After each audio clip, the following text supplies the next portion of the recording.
Hola, queridos estudiantes, espero que se encuentren muy bien. Esta semana vamos a trabajar un tema central en esta unidad, ¿sí? En lo que es el texto dramático.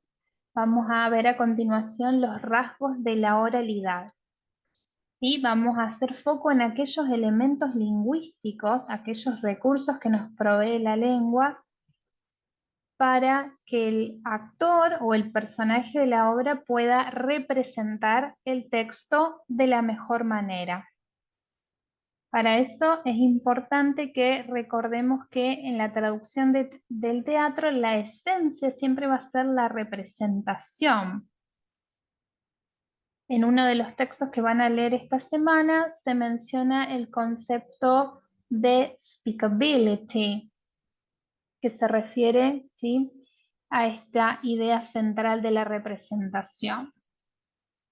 Cuando traduzcamos teatro, tenemos que recordar que nuestra traducción, las palabras, el, el estilo, el registro, ¿sí?, los elementos que empleemos en la traducción tienen que permitirle a los actores llevar a cabo sus diálogos, sus parlamentos de una manera convincente y natural. Para esto también entonces es relevante que tengamos siempre muy en cuenta el encargo de traducción para ver específicamente si esa obra se va a representar o se va a leer. Hay una gran diferencia entre lo que es la obra de teatro para ser leída y aquella que va a ser representada, que va a ser llevada a cabo en un escenario. Aquella que va a ser llevada a cabo en un escenario sí va a tener una carga importante de oralidad. Entonces, aquellos diálogos deben ser naturales y ese español que nos indique el encargo, ya sea español neutro, español rioplatense u otra variedad más específica, tenemos que tenerla muy, muy en cuenta. Veamos entonces algunos aspectos de la oralidad que tenemos que considerar, y los ejemplos que vamos a ver son del TP que hicieron la semana pasada en pares. Uno de los rasgos más importantes es la extensión oracional, ¿sí? El largo de la oración, la cantidad de palabras. Bueno, tenemos que saber, primero que nada, que las oraciones deben ser bastante cortas para que los actores puedan hacer pausas para respirar, y además por una cuestión de memoria, ¿sí? Una oración demasiado larga puede ser muy compleja para memorizar. Entonces, un recurso que nos provee la lengua es la coordinación, los nexos coordinantes, o también la yuxtaposición con pocos conectores, o, en lo contrario, oraciones simples, cortas. Veamos un ejemplo. En el TO tenemos una oración bastante larga, de 40 palabras, y en español podemos traducirla con tan solo 28 palabras, obviamente manteniendo el sentido y sin generar ninguna distorsión ni pérdidas de sentido tampoco. En español, veamos cómo el vocativo brook pasó a primera posición. En el TO estaba a la mitad, sí, a la mitad de la oración podemos decir. Se emplea una coma y luego se divide la oración, ¿no?, con un punto, y luego hay una última oración breve que finaliza con puntos suspensivos para indicar que no está completo el enunciado y hay también una pausa en, el parlamento de Poli en este caso.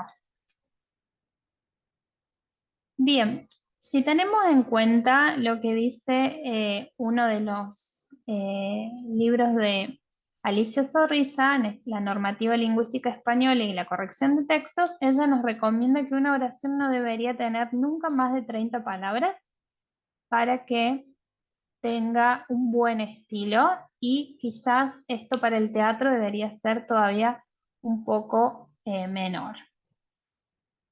Otro rasgo es la repetición, el uso de estructuras paralelas. ¿Por qué? Porque favorecen el ritmo de la elocución, que tiene que ver con la manera de hablar que tienen los personajes para expresar los conceptos y la memorización del texto, como ya les había dicho antes. Acá tenemos otro fragmento del TP de la semana pasada. Veamos cómo se repite el verbo knew, después el pronombre o determinante depende, des, y en español lo replicamos porque esta repetición ayuda al personaje en la memorización y además tiene cierto énfasis toda esta repetición, ¿no es cierto? Los vocativos son típicos de la oralidad. ¿Por qué? Porque se emplean para llamar la atención de una persona y favorecen también la comunicación entre los personajes y el público. Acá tenemos, por ejemplo, el vocativo Brooke. Trip le habla a su hermana y para llamar la atención, para que ella lo escuche, usa el vocativo Brooke. ¿Recuerdas la casa de al lado? Está a la venta.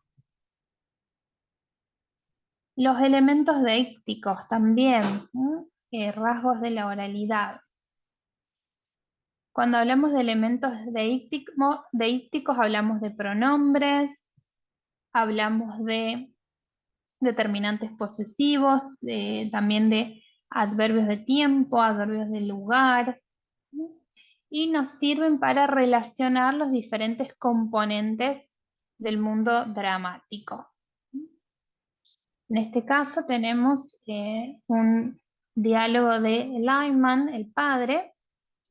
Yes, we know we bore you to tears, but... Sí, sé que los aburrimos hasta el cansancio, pero estos deícticos se refieren a Trip y Brooke, ¿no es cierto? Sus hijos que están en el escenario. Las expresiones coloquiales, las abreviaciones, las exclamaciones y las interjecciones, que las vamos a ver más detalladamente en las clases que siguen, también son típicas de la oralidad porque facilitan un ritmo ágil y ayudan a definir el tono y las relaciones entre los personajes. Por ejemplo, en este fragmento tenemos el verbo split, que se refiere a que Brooke se fue, se marchó, los abandonó. ¿Sí? Entonces tenemos ahí un uso bastante coloquial del verbo, que también nos ayuda a definir un registro informal y el tono de la obra. Y por último, las marcas dialectales, que también las vamos a trabajar detalladamente en la próxima unidad, también son uno de los mecanismos que caracterizan a los personajes. En este caso no hay demasiadas marcas dialectales. Nosotros sí sabemos dónde se ubica geográficamente la obra, en la costa oeste de los Estados Unidos, pero no hay, el inglés que se usa es bastante estándar, no vemos una variante muy marcada, pero más adelante vamos a ver qué hacer en caso de que haya marcas dialectales muy claras. Y por último, bueno, las cuestiones pragmáticas, que son aspectos que determinan la conversación, como la situación, las relaciones entre los personajes, los interlocutores en este caso, la intención comunicativa, los turnos del discurso, entre otros. Por ejemplo, pensando en este TP, podemos pensar los roles de los interlocutores, ¿sí? Los dos hermanos, Brooke and Trip, y por otro lado los padres, que hay cierta asimetría, ¿no es cierto?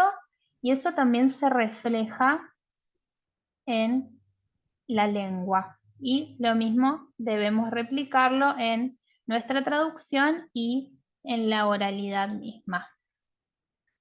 Bien, eso ha sido todo por esta video lección.